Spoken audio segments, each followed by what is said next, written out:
तर या मॅडम आज शाळा चुकून घरीच थांबल्या होत्या. रिझन मी पुढे तुम्हाला सांगेन.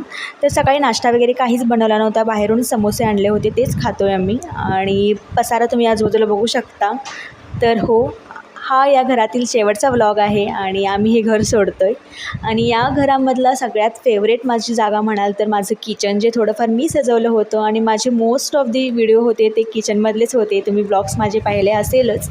तर सगळं सामान खोलताना वगैरे, सगळं काढताना, सामान हलवताना खूप वाईट वाटत होतं. पण असो, कधी ना कधी नवीन सुरुवात करावीच लागते. तर फायनली आम्ही दुसऱ्या घरी शिफ्ट होतो आहे. इथे सगळं सामान वगैरे शिफ्ट केलं, कपाट वगैरे जोडून घेतली, थोडंफार किचन वगैरे साफ करून घेतलं. आणि शिफ्टिंग म्हणजे तुम्हाला माहीतच असेल, खूप जास्त तामझाम असतं आणि कमीत कमी आठवडा जाईल हा सगळा पसारा आवरायला आणि सगळं नीट सेट होण्यासाठी.